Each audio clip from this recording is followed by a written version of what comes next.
ओम नमो नारायण।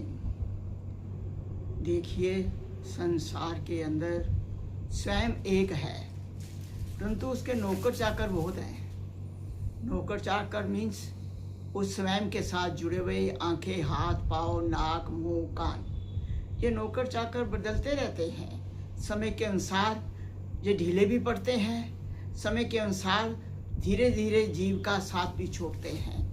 इसीलिए इस तत्व को इस समझो, जानो, क्योंकि मानस में कहा तब ही होई सब संशय भंगा, तब जब बहुकाल करे सत्संगा।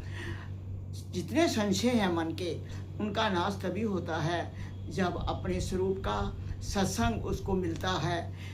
जहाँ संतों के चरणों में बैठ के सुनता है, जहाँ गुरु के हृदय बैठ के सुनता है, फिर उसको विवेक करता है, जानने की कोशिश करता है, उस विवेक को जीवन में उतारने की कोशिश करता है। हाँ, इतना अवश्य है, हमेशा ये सोचो कि भगवान की आज्ञा क्या है, भगवान क्या कह रहे हैं, भगवान ने किया क्या है, ये मत देखो। जब आप किया देखते हो तो दो दृष्टि बन जाती है। भगवान ने कहा क्या है, जब वो देखते हो तो सब संशयों का नाश हो जाता है। जैसे ऐसे नहीं तो ऐसे समझिए, कुछ लोगों ने हमारे से कहा, स्वामी जी भगवान कृष्ण के तो 16,108 पटरानियाँ थी।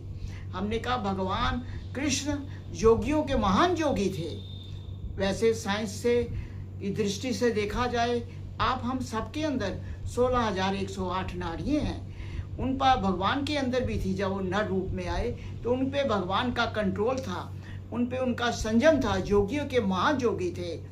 त्रेता के अंदर जब राम अयोध्या जाने से पहले ऋषि मुनियों को मिले तो उन्होंने ऋषि मुनियों से पूछा कि वर मांगो, आप क्या चाहते हो। उन्होंने कहा नारायण, हम आपको पहचान चुके हैं, आप नारायण का अवतार श्री राम है। तो उन्होंने क्या चाहते हो, हम आपकी बाल क्रीड़ा देखना चाहते हैं। ठीक है, द्वापर में मेरा अवतार कृष्ण रूप में होगा, तो आप सब जितने लोग होंगे मेरे ग्वाल बाले सखियाँ होंगी। वो सखियाँ कितनी बड़ी थी, भगवान कृष्ण 5 साल के थे और सखियाँ थी कोई 50 साल की, 40 साल की, 70 साल की, 60 साल की। वो ऋषि मुनि थे। अपना भाव पूरा करने के लिए, अब भगवान की लीला देखने के लिए जिसके लिए जन्म लिया था वो था। इसीलिए भगवान ने किया क्या है ये मत देखो, भगवान ने कहा क्या है, आदेश क्या दिया है, उसको जीवन में अपनाने की कोशिश करो, तभी तो उद्धार होगा आपका भाई। नहीं तो चाहते आराम हो और करते काम हो, आराम चाहते चाहते काम करते चले जाते हो, कामनाएं बढ़ती चली जाती हैं। एक कामना कई कामनाओं का अपना पैदा कर देती हैं। एक कामना के पीछे कई विचार चलते रहते हैं आप लोगों के, फिर दुखी हो जाते हो। इसीलिए उन्होंने 15 अध्याय में भगवान कृष्ण ने कहा, निर्माण मोहा जित संग दोषा, अध्यात्म नित्या विनिवृत्त कामा, द्वंद्वै विमुक्ता सुख दुख संगै गच्छन्ति मूढ़ा पदम व्यम तत्। भगवान कृष्ण ने क्या कहा, हम पहले ही आपको बता चुके हैं कि भगवान ने कहा क्या है उस पे चलना है। भगवान ने किया क्या है वो नहीं देखना आपने। उनकी तो हर किए पे एक लीला होती है, वो लीला भी संसार को उभारने के लिए होती है। तो प्रभु कह रहे हैं, निर्माण मोह जित संग दोषा, जितने मान मोह रूपी तेरे संग दोष हैं तेरे जीवन में व्यापे हुए हैं, अगर मेरा दर्शन चाहता है, मेरी दोस्ती चाहता है, मेरी मित्रता चाहता है, उन सब का द्वंद्वों का नाश कर दे। अध्यात्म नित्या विनिवृत्त कामा, और आध्यात्मिक रास्ते पे चल, अपने आप को अविनाशी स्वरूप को पहचानने की कोशिश कर। गच्छन्ति मूढ़ा पदम व्यम, तभी मेरे परम पद को पा सकता है जब इस दुख और सुख में तुम इनसे ऊपर उठ जाए। ये सत्संग है जो मन को आपने देना है, तभी तो भगवान मिलेंगे। जब इतना आपके जीवन में उतर जाएगा, निर्माण मोह जित संग दोषा, अध्यात्म नित्या विनिवृत्त कामा, द्वंद्व विमुक्ता सुख दुख संगै गच्छन्ति मूढ़ा पदम व्यमता।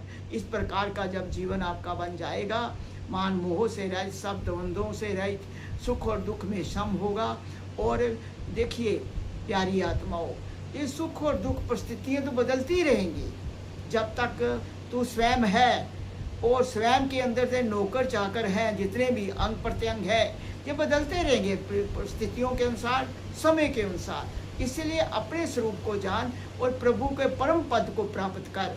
जब ऐसी स्थिति आ जाएगी तो एक बार की बात है, एक व्यक्ति जा रहा था, बड़ी मस्ती में जा रहा था, उसने सोचा ही नहीं था कुछ, पीछे से एक व्यक्ति आया, उसने जोर से चांटा मार दिया।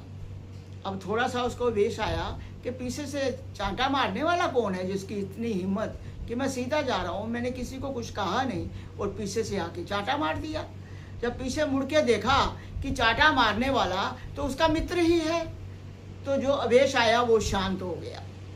ऐसे ही प्यारी आत्माओं, भगवान का भी चांटा है, कभी प्रतिकूलता का, कभी अनुकूलता का, कभी सुख का, कभी दुख का, कभी मिलने का, कहीं बिछड़ने का। जिनके लिए कामनाएं करता है, जिनके लिए चलता है, जिनके लिए रोता है, रो रो के जीवन व्यतीत करता है, वो फिर भी तेरे साथ रोने के लिए तैयार नहीं खड़े होते। तो जो प्रभु का प्यारा होता है, प्रभु के मार्ग में चल पड़ता है, उसके लिए चलता है, उसके प्रेम भावना संबंध ईश्वर से बन जाता है। जब वो स्वयं से ऊपर उठता हुआ भगवान की भक्ति को करता है, भगवान में रमन करता है, सब द्वंद्वों से छूट जाता है। अगर उसको जैसे मित्र ने चांटा मारा, उसको चांटा लगा, मुड़ के देखा अरे मारने वाला तो मित्र ही है, तो कहता है अरे तूने चांटा क्यों मारा, आवाज़ ही दे देता। कहते हैं मित्र तू पीट करके जा रहा था, तेरा मुख अपनी तरफ किया है, बस इतना काम किया मैंने। ऐसे ही परमात्मा प्यारी आत्माओं प्रतिकूलता का चांटा लगाता है, संघर्ष का चांटा लगाता है, शोक का चांटा लगाता है, वियोग का चांटा लगाता है, दुख का चांटा लगाता है। क्यों कि ये जो मेरा प्राणी, मेरा जीव है, मेरी तरफ मुख करते। आपका मुख मोड़ने के लिए भगवान प्रतिकूलता, इतने द्वंद्वों के चांटे मारते रहते हैं, दुखों के, कि आप जो उससे बिछड़े हो, अपना मुख परमात्मा की तरफ कर लो और परमात्मा का दर्शन करो। फिर आप में एक प्रेम की प्रसन्नता की लहर उठेगी। वो आनंद कहीं और संसार में नहीं जो प्रभु को पाने में आनंद है। ओम नमः शिवाय, ओम नमः शिवाय।